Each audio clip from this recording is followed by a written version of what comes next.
สบายดีพี่เอฟซีเบิร์ทุกคนเด้อคลิปนี้ก็เป็นคลิปที่3เนาะทุกคนเนาะน้องหนิงว่าสิเอ็ด2คลิปเนาะแต่ว่าเฮ็ดบ่ได้ทุกคนเพิ่นเฮ็ดอยู่หันเนาะเพิ่นบรรยายทำคือ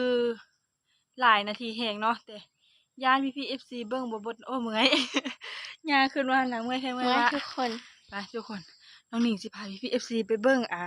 หัวอู้อยู่พุ่นเนาะเพิ่นหากระซ้างเนาะหัวอู้ที่ข้ามไปเจดีย์เนาะทุกคนเนาะแต่ว่าเฮาสิกล้าข้ามบ่เนาะไปเบิ่งกันน้องหนิงสิพาพี่เอฟซีไปเบิ่งรูปปั้นพระใหญ่เนาะอยู่บ่มอนี่แหละเนาะไปมา โอ้มือจนสั้นจับกล้องจนสั้นเลย นี่ทุกคนย่างขึ้นมาหั่นน่ะเมื่อกี้นี่ย่างขึ้นมาบ่อนเพิ่นบรรยายทำมันเนาะย่างขึ้นมานี่มืดนึงไม่อยู่นี่เนาะทุกคนลูกแก้วอันเดอร์บุเนาะเพิ่นฮ้องไม่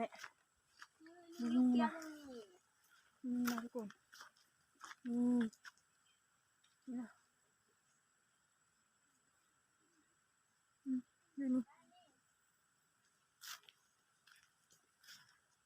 นี่วัด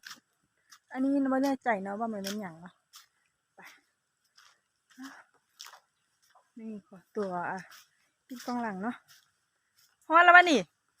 งามขนาดฮะฮอดแล้วเด้อขัวอู้สกาข้ามไปบ่กล้าอยู่ดอกเนาะมีเนาะตอนนั้นมันมีทางไปบ่อนอื่นได้ทุกคนมา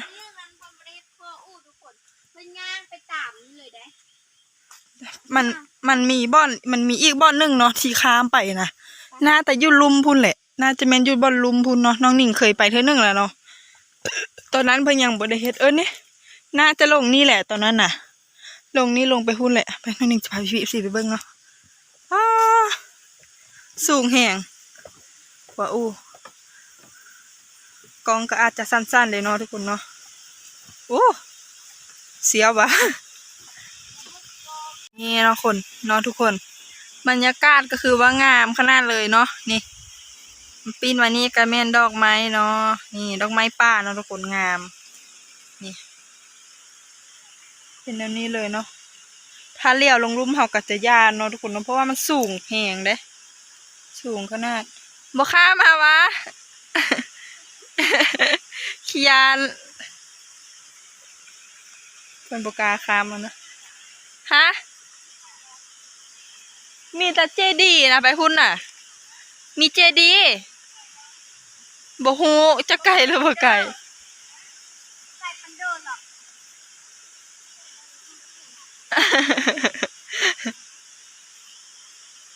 เพิ่นก็จะมานะทุกคนย่างมาบ่เลี้ยวลงกอง มาฮอดกลางเครื่องเลยบินหัวไปเราก็จะพากันไปเบิ่งเจดีย์เนาะมีนอเดี๋ยวได้เนาะแต่ว่ามันน่าจะเบิดละตี้นอน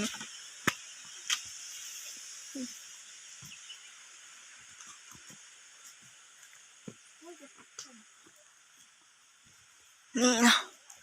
คลิปนี้น้องหนิงจะพาพี่ๆ FC มาบุป่าบุภูเนาะตอนนั้นท่าน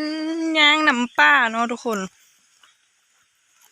มันตอนนั้นมันบ่ได้เป็นทางแบบนี้ได้เนาะอันนี้เพิ่นเฮ็ดใหม่เพิ่นเอารถมาเฮ็ดว่ะหรือว่าเพิ่นอันนั้นว่ะ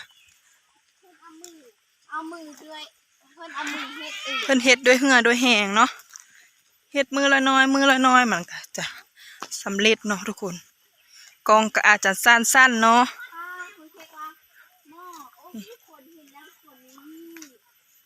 ฮอดเลยสิบ่แม่นอันนั้นตู้เพิ่นนอนอยู่หั่นน่าจะอยู่เถิงพุ่นติอันนี้ก็เป็นบ่อนเพิ่นพักเพิ่นเช้าเนาะเพิ่นปฏิบัติธรรมอยู่นี่เนาะนี่น่าจะแม่นเพิ่นนอนอยู่นี่แหละเพิ่นน่าจะปฏิบัติธรรมอยู่นี่เนาะเพิ่นก็แพรวงามเฮาก็สิไปเบิ่งเจดีย์กันเนาะ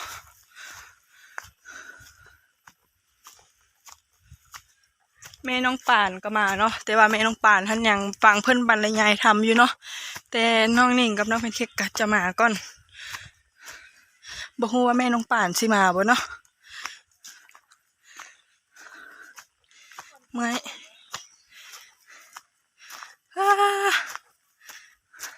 ธรรมชาติเที่ยวงามขนาดเลย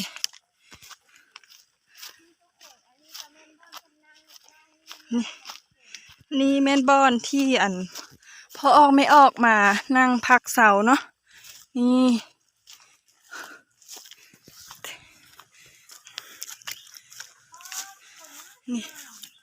หอดแล้วเนาะนี่อยู่นี่จะเห็นอันวิวนั่นเลยได้อยู่นี่ฮันก็เป็นทางป้าไม่เนาะโอ้มีดอกไฟเด้นี่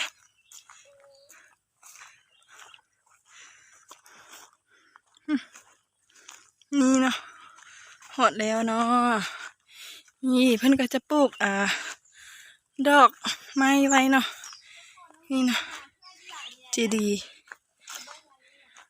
ห้ากระหม่านี่หว่าเค้กนี่เนาะอันนี้ก็เป็นทางข้างของมันของเนาะเพิ่นได้อันเอทแทนพระใส่เนาะเพิ่นปลูกกกโผไว้เด้อนี่เนาะมาดยาเพิ่นมาละผู้เฒ่าผู้แก่เพิ่นก็เด็ดดอกไม้แล้วมาใส่ เนาะโอ้ไม่แห้งเนาะแต่กะอิ่มบุญเนาะทุกคนเนาะมามื้อนี้ก็ถือว่าคุ้มค่าขนาดเนาะเอ้าอันนั้นล่ะบ่เสาไฟล้มวะหรือว่าเพิ่นเอามาไว้นี่วะแม่นเพิ่นเอามาไว้นี่เนาะเพิ่นก็จะมาเฮ็ดอีกเนาะนี่เนาะนี่เจดีย์วัดป่าลมเย็นเนาะนี่จะประมาณนี้เลยเนาะทุกคนป้าไม่ทุกคนเพิ่นปลูกดอกไม้นี่น่ะ บ่แม่น อันดอกอันนี้เอามา ก็ไปจับแล้วเลยลีกกโพก็หันบ่แม่นดอกไม้ก็กกโพไหน ลงอันนี้คือนอไล่เนาะ นอไล่ได้อยู่นี่นะไปถ่ายวิวอันพลม่วงอันบ้านพลม่วงให้เบิ่งมันอยู่นอกทางเนาะไปเบิ่งอยู่บ่อนเฮาพักอันเฮาว่าเมื่อกี้อันบ่อนอันเพิ่นพักหั่นน่ะกกโพตัวนี้ใหญ่เลยเด้นี่นี่อันเด้ โอ้ กกโพกับกกคูนเนาะใบโพนี่อันนี้กกคูนน้องหนิงเคยมาหลายเทื่อแล้วเนาะทุกคน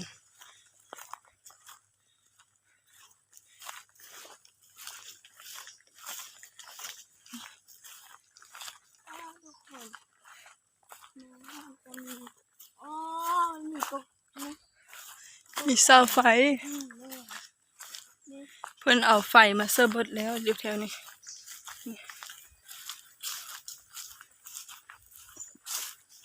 โอ้ยานมันโดกไปขึ้นไปนี่นะ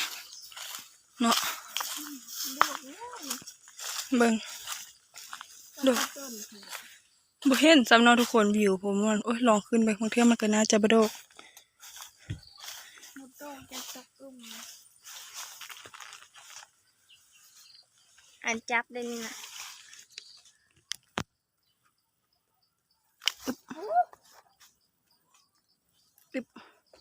โอ้บ่โดกนี่เนาะทุกคนบุโดอ่ะบุโดแค่ทุกคนโอ้แก่นเนาะจักรยานได้นี่เนาะวิวบ้านฝนม่วงแต่มันบ่เห็นบ้านเนาะเห็นแต่ภูค่ะเห็นแต่ป่ายืมไหมกกหมากลินไม้ลินฟ้าเนาะไป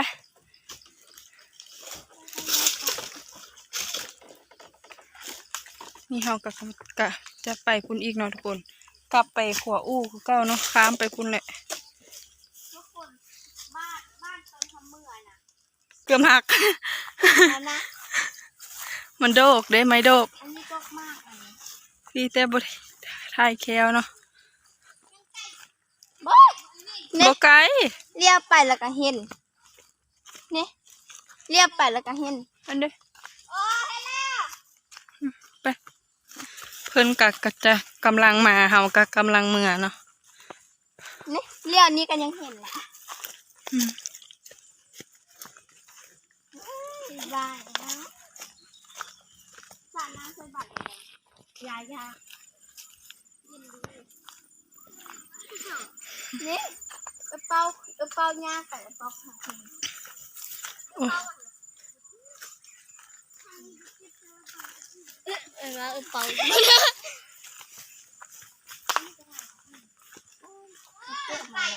เดี๋ยวว่าปลดเกิดไปหั่นแล้วก็แม่เลย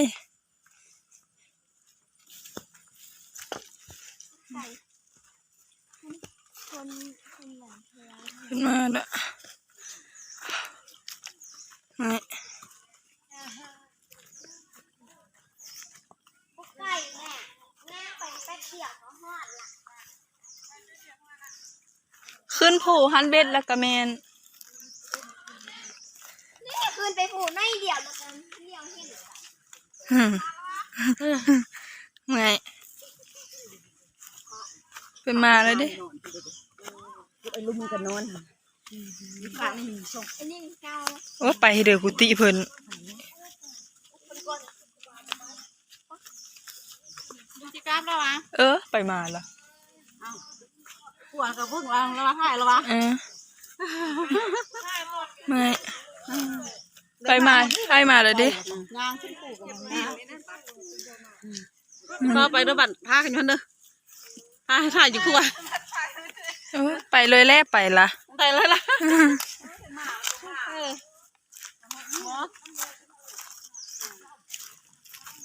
เพิ่นก็กำลังมาเนาะเพิ่นเฮ็ดแล้วล่ะไปมาเลยได้เห่า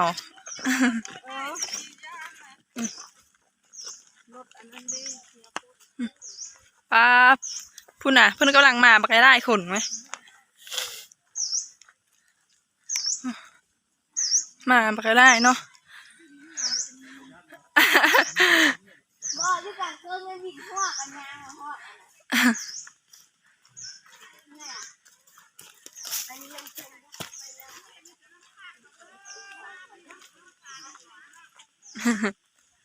เพิ่นกำลังมาเนาะทุกคนพูดน่ะ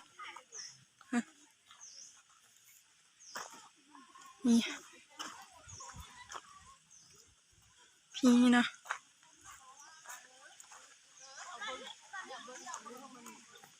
พูดน่ะ ป้าบุกเกิดมาเจ็บตีนก็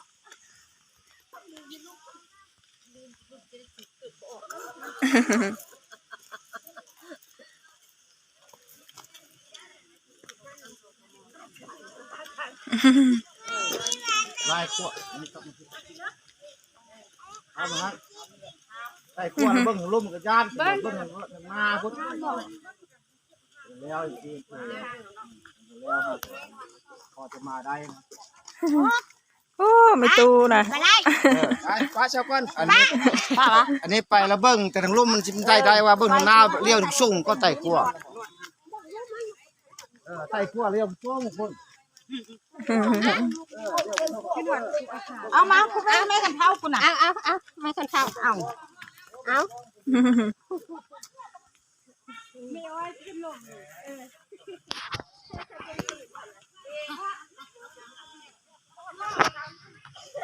มาบ่ได้ว่ะป้าอ้อยน่ะในปลาลานป้าอ้อยมาบ่ได้ว่ะป้าอ้อยน่ะอันแต่บ่อิ่มแห้งก็อันนั้นน่ะมันสูงก็มันสูงเด้นะ ถ้าไปตำมันเนื้อทันละ ไปตัก ถ้าที่ไปซื่อๆนี่ไปบ่ได้มันเนื้อเขากันเนื้อน้ำหรอกยังบ่กล้าเลยจะใส่กลับเราคู่ใจนะมาได้ทีนี้เฮ้ยย้อนแล้วค่ะคู่จะไม่ตู้2 คนให้ มาบ่ได้เพิ่นมาแล้วเราจะกลับแล้วเนาะนี่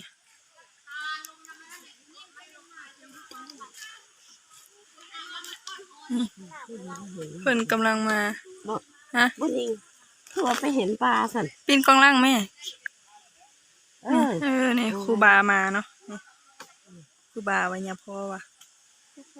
ครู นี่ บา ทางเพิ่น เพิ่นมาเพิ่นนี่เพิ่นก็จะมาแยกย้ายกันมาป้ามาอยู่ไกลหมู่ป้าผากระนางอยู่หันบ่กล้ามา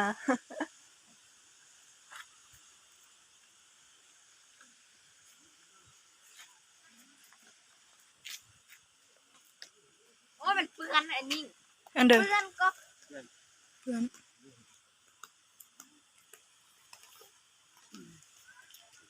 นี่เพิ่นยังกล้ามาไป ครับ เอานะแม่น้องป่านเนาะคุณมันถ่ายรูปอยู่คุณเนาะเอานะ มุ่งแมวมาบ่ได้ซะยังมาไปก่อนเถอะจะแมวไม่ส่ง เจ้าก็มาว่าหัน ย้อนให้คะแนนหอยังบ่ย้อน แค่เสาเลียวลงลุมเด้นี่แม่น้องป่านมาแล้ว อย่าเลี้ยวลงกองเลี้ยวลงกองแล้วมันนั่น บ่ต้องเลียวลงกองเลียวลงกองแห่งยาน อยากบินหัว ไม่เขาออกมาก่อนจะไป หามาฮอดเครื่องกลางไงยังบินหัว มาเอามาออกมาเลยจับภาพไปเอาน้องไปอยู่ทางนั้นก่อนแล้วเหลียวไปที่น้ำ นี่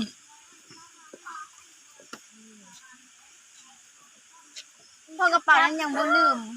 บ่เลี้ยว แล้วผมจะเสียวให้ทั้งทีผม นี่เนาะ งามปะนี่ กำลังมา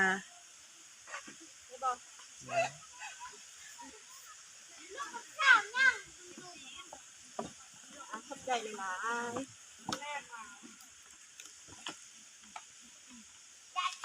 ไม่ชอบจนสิ บอคือว่าจับแขน ยานวะ ว่าบึงประตูบักยันเลยเลี้ยวหนาตรงเลย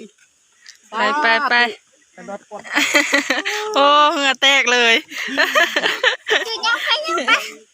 กูบอกแม่ให้ส้มมาไว้ส้มสิถ้าเอาแม่กูมาอีก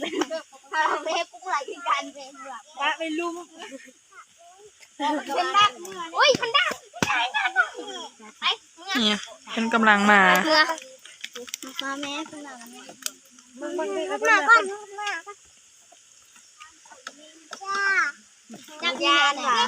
โอ้เพื่อนจับแล้วนี่ นี่เขาเลยจับ เอาไปจีดี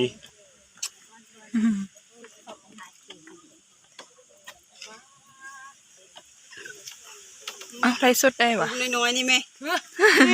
อันนี้กันน้อยนึง เขาคือบ่มีสัญญาณ ไป เอา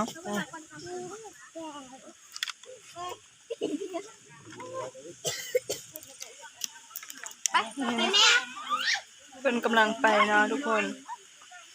พูดเนาะทุกคนแม่นาง ไปพูดหน่อย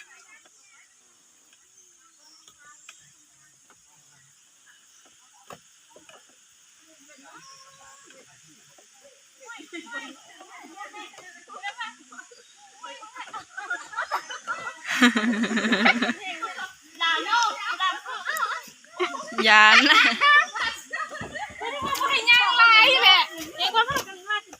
แต่ทีนึงแม่เขาย่างวินหัวเลยนะเห็น คนแรกนะป่วย เลยมาจริง แรกมันก็ป่วยเลย ติดตัวยาได้ยาน ไปเด็ดคน ถึงเดี๋ยวยานวะ บุญานญาติอะไรไต่ขวดซื้อ ไปเพื่อนเลยอ้าว คือบ่ไปน้ำเพิ่นบ่กล้า นี่คนบุกาไปก็มี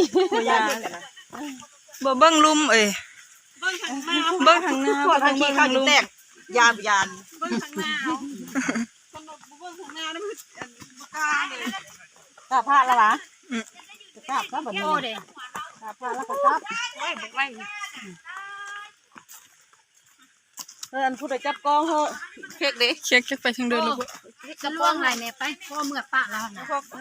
จับกองเหอะแล้วก็กาผ้าแล้วก็มือกลับแบบนี้นะ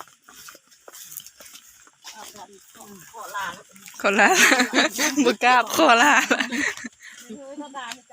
ว่าบ่จับก็ได้ไป กลับจ้ะกลับไปแม่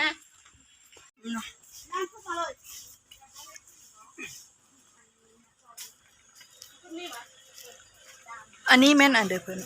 อันนี้มีกุด กุด ประจันทาง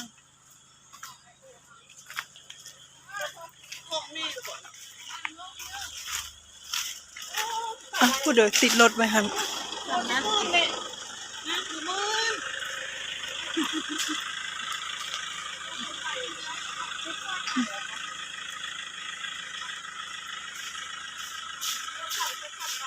มึงไหมคนสั่นเอาแท้ว่าหุ่นน่ะ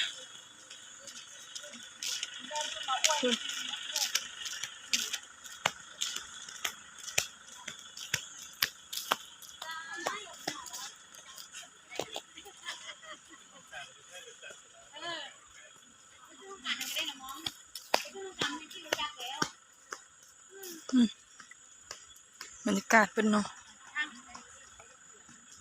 แมวบ่แม่หาสิได้ย่างลงวะ